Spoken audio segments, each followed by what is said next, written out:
ऑफ-बाउ principal, यानी ऑफ-बाउ नियम। क्या है ऑफ-बाउ नियम? देखिए, ये जो ऑफ-बाउ शब्द है, ये वाला शब्द AUFBAU,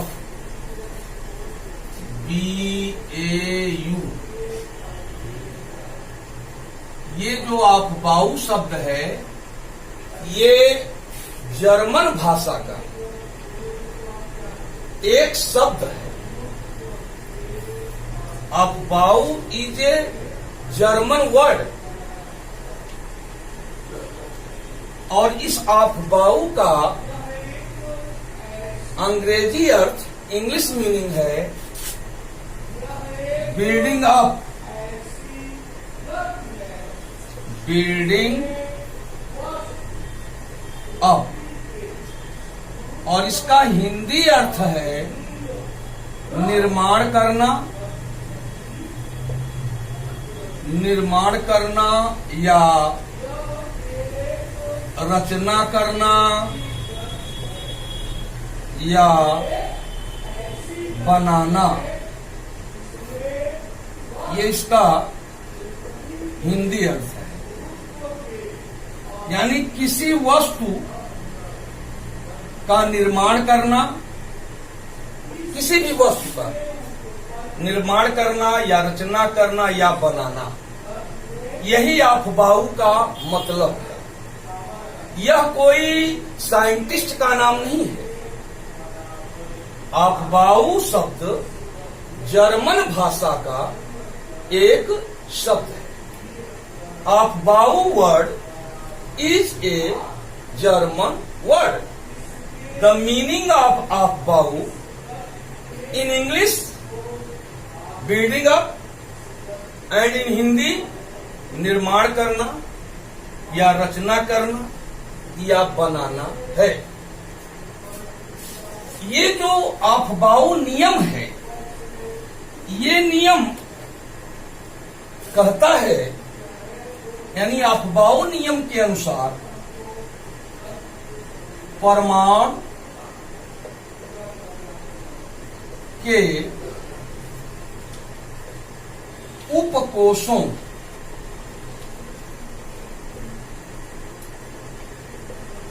के उपकोषों में इलेक्ट्रॉन,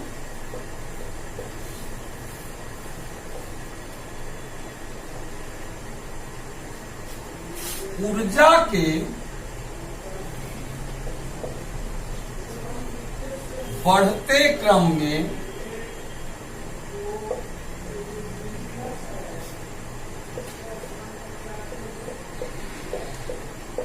प्रवेश करते हैं।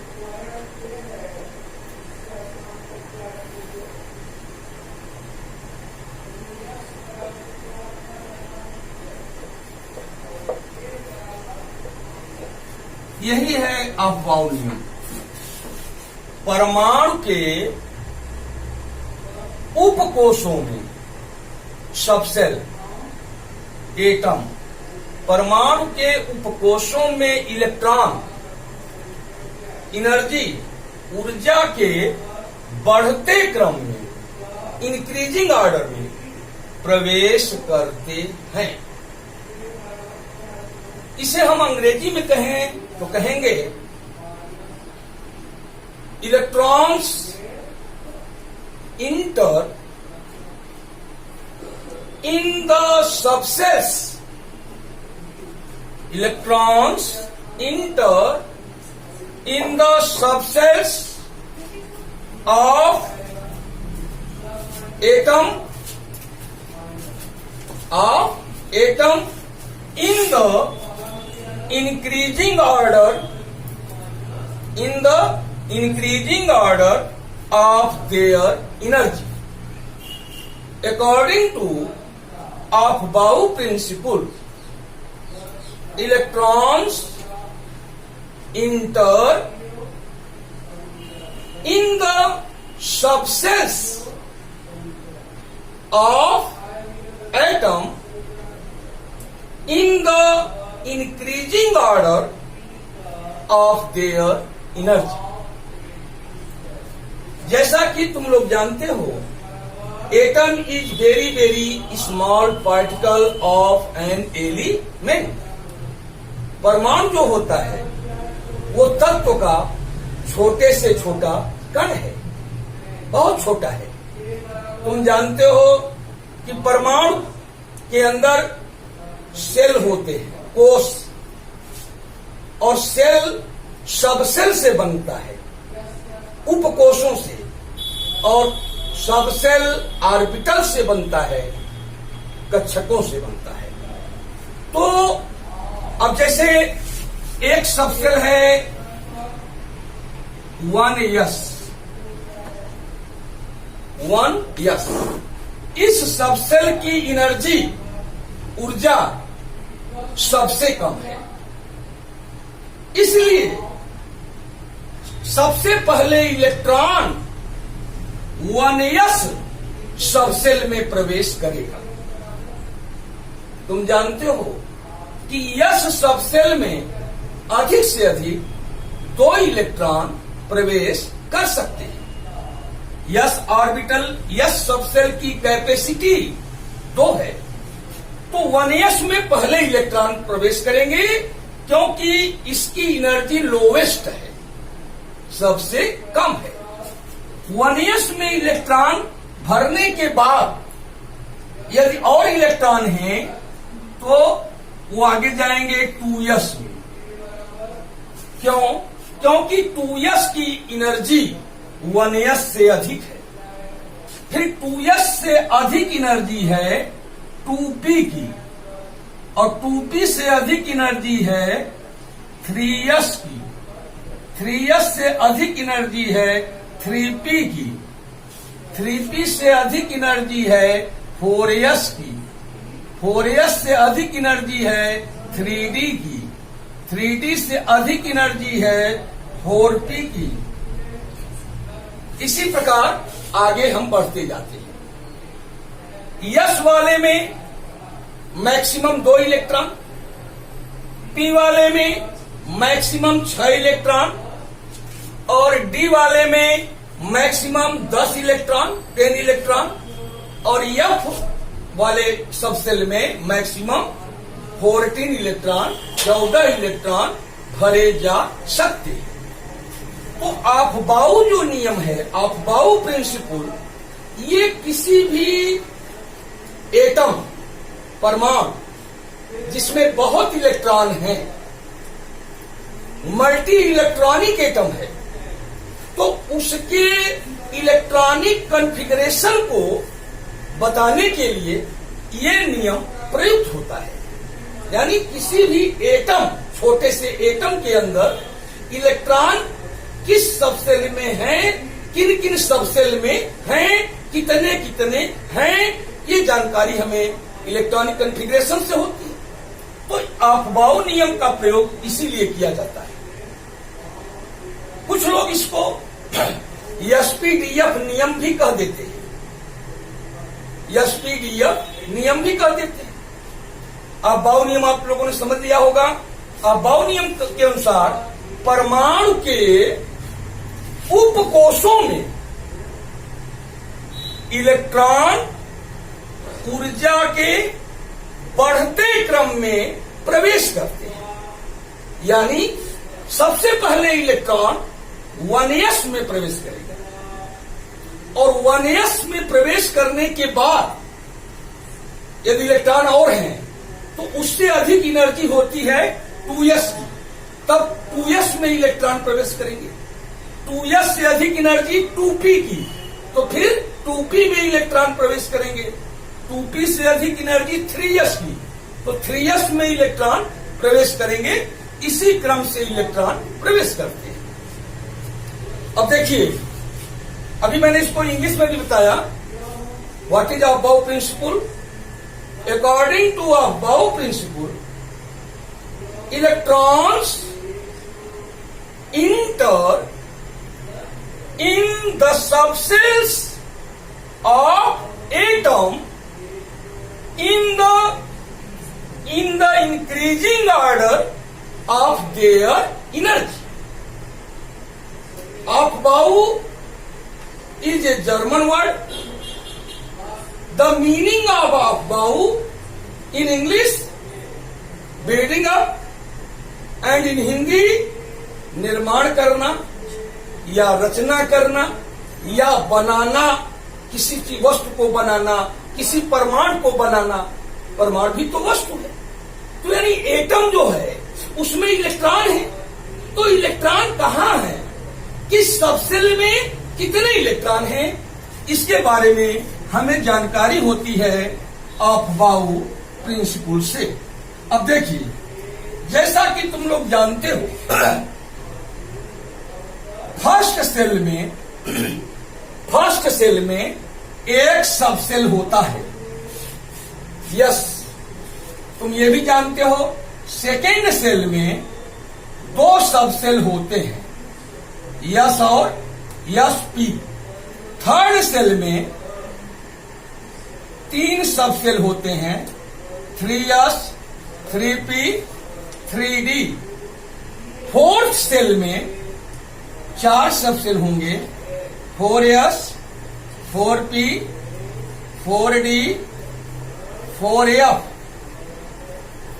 पांचवें सेल में भी 4 ही सबसेल होते हैं, 5s, 5p, 5d, 5f। छठवें में भी 5 ही हैं, 6s, 6p, 6d, 6f।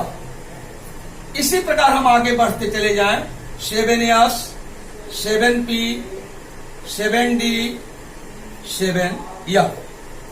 अब इसमें यदि हम इधर से इधर आए, ऊपर से नीचे आए, तो एनर्जी बढ़ती जाएगी, इंक्रीज करेगी। इसकी एनर्जी सबसे लोवेस्ट है। तो electrons first of all 1s subshell में प्रवेश करेगा। 1s में प्रवेश करने के बाद इलेक्ट्रॉन 2s, देखिए यहां लिखा है 2s में प्रवेश करेगा। 2s के बाद 2p में, 2p के बाद 3s में प्रवेश करेगा। 2p में फिर 3s में। अब देखो, 3s के बाद 3p में प्रवेश करेगा, 3d में नहीं जाएगा भी। 3p के बाद 4s में प्रवेश करेगा। देखिए 3p के बाद 4s में, इसके बाद तब 3d में प्रवेश करेगा, इसके बाद 4p में, फिर 5s में। देखिए 4p, फिर लेस देन क्या होगा, 5s, फिर लेस देन, फिर 5s के बाद 4d में, 4d के बाद 5p में, 5p के बाद 6s में। यानी 5s के बाद इलेक्ट्रॉन 4d में प्रवेश करेगा, 4d के बाद 5p में प्रवेश करेगा, 5p के बाद 6s में प्रवेश करेगा, 6s के बाद तब 4f में, 4f में, 4f के बाद 5d में, 5d के बाद 6p में, 6p के बाद 7s में प्रवेश करेगा। ये जो यहां लिखा हुआ है, ये इंक्रीजिंग ऑर्डर ऑफ एनर्जी में लिखा हुआ है, ऊर्जा के बढ़ते हुए क्रम। तो इसमें बताइए इलेक्ट्रॉन सबसे पहले किसमें प्रवेश करेगा, 1s में, क्योंकि इसकी एनर्जी लोवेस्ट है, सबसे कम है, इसकी ऊर्जा सबसे कम है। तो इसी नियम से हम लोग किसी भी एटम का इलेक्ट्रॉनिक कॉन्फ़िगरेशन करते हैं। वह एटम जैसे मान लिया जिसमें बहुत इलेक्ट्रॉन हो, उसको हम बोलते हैं मल्टी इलेक्ट्रॉनिक एटम। जैसे हीलियम, हीलियम में 2 इलेक्ट्रॉन है। लिथियम, लिथियम के एटम में 3 इलेक्ट्रॉन है। सोडियम, सोडियम के एटम में 11 इलेक्ट्रॉन है। क्लोरीन, क्लोरीन के एटम में 17 इलेक्ट्रॉन है। तुम जानते हो जितना एटॉमिक नंबर होता है उतने इलेक्ट्रॉन उसके एक एटम में होते हैं। अब देखो, जैसे हाइड्रोजन का इलेक्ट्रॉनिक विन्यास करना है, हम जानते हैं हाइड्रोजन का एटॉमिक नंबर 1 है, 1। तो इसका जब हम इलेक्ट्रॉनिक कॉन्फ़िगरेशन करेंगे, अफबाउ नियम से करेंगे, तो सबसे पहले हम क्या लिखेंगे? 1 यस। यहां होगा 1 यस। अब 1 यस लिख दिया, इसमें एक इलेक्ट्रॉन है, यहां 1 लिखेंगे बस, 1 यस 1।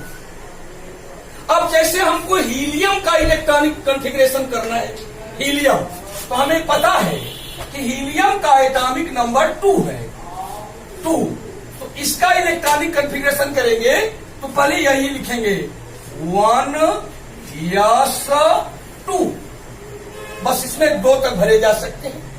फिर मान लिया लिथियम का इलेक्ट्रॉनिक कॉन्फ़िगरेशन करना है, लिथियम का एटॉमिक नंबर 3 है, इसका इलेक्ट्रॉनिक कॉन्फ़िगरेशन, तो पहले 1s में इलेक्ट्रॉन भरा जाएगा, 1s 2, इसमें 2 भर दिए, फिर कामा लगा देते हैं, इसके बाद इसमें इलेक्ट्रॉन भरते हैं, 2s 1। यहां 1 ही लिखेंगे क्योंकि 2 1 3। इसी प्रकार जैसे बेरिलियम है, बेरिलियम का एटॉमिक नंबर 4 है, ये मल्टी इलेक्ट्रॉनिक एटम है, बहु इलेक्ट्रॉनिक परमाणु है।